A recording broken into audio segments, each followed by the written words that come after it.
Recently, I posted an unboxing video of Regina's wedding dress, along with her veil and a darling ring bear pillow. I think this is the sweetest ring bear pillow I have ever seen. And so I wanted to do a video on just this. It is fashioned with ribbons and lace and satin and pearls and rhinestones and these darling paper lilies of the valley, which is my favorite flower. And they are all tied on to these trailing bits of ribbon here for just a wonderful effect. I have lilies of the valley growing alongside of our house, and we have both the white variety and the pink variety. But let's get started. So I first wanted to just kind of make sure I was getting the placement of the ribbons correct, because I'm going to be taking them off to hand wash the cover. Obviously, those paper flowers cannot be washed or get wet. So I just one by one removed the stitching, and these were all, of course, stitched on by hand. The pillow itself is actually in pretty good condition, but it's just a bit oxidized from time, and I just wanted to give it a refresh. So I'm going to remove this second layer of ribbons as well, because there's kind of a box strip in the pillow, and then there was a layer of ribbons underneath there, and I kind of numbered each one. So I looked at the stitching on the pillow to try to figure out, I was assuming that there was some hand stitching to close a section of it. And so I finally found where those stitches were. The person did such a nice job, it was hard to see. And then I took out that pillow insert and outside for some fresh air. Now that the insert is out, we can wash the cover. 1 tablespoon of sodium perborate, dissolve that in hot water. And then it ended up being a water temperature of 137 Fahrenheit. I did it in a glass bowl, moved it outside. It was a beautiful sunny day. So I just decided to do it outside and used a glass pie plate to keep it submerged. I soaked it for 2 hours, and you can see how much brighter it is. That is so fun to see that. And then I did some rinsing, and then a round of washing, and then more rinsing. And then towel roll to get out the moisture. And then before it's dry, while it was drying, I kind of straightened the lace to let it keep its shape. I'm wanting to replace all those stud set rhinestones and pearls. So to get better access to the back of it, I separated the front from the back, and I did mark where those openings were so that I can rejoin it in the same manner in the future. And to kind of help me with this, I had this lovely old nail care set that belonged to my mother's. So that one of the little tools in there worked well to pry open, kind of open up those prong sets to get out the old rhinestones. And you can see how the backs of the rhinestones have gotten so dark. So I've had this rhinestone setter for, gosh, I think over 30 years.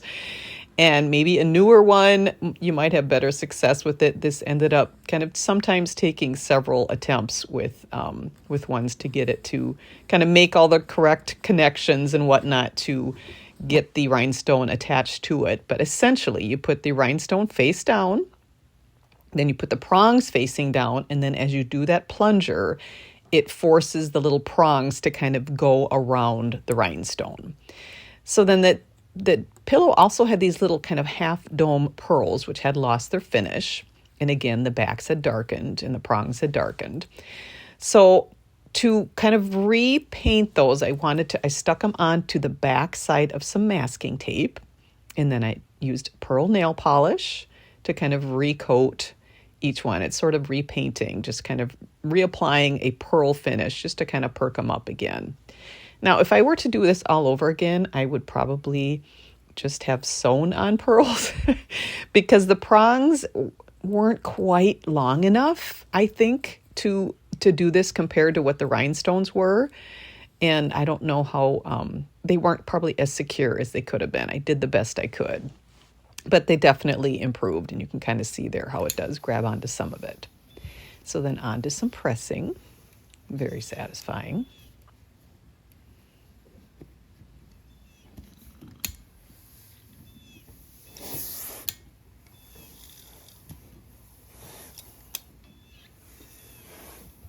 It's basically like working on a wedding dress in miniature. Same kind of materials.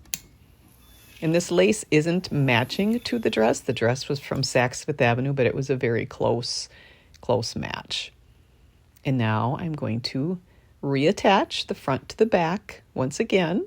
Again, I used some red thread to mark where the previous opening was, and then left that open, turned it inside right so that I could reinsert that form, which helps to kind of fold it in half like a taco, and then stick that back in. And then, of course, it has to be hand stitched shut again. Kind of doing an invisible stitch.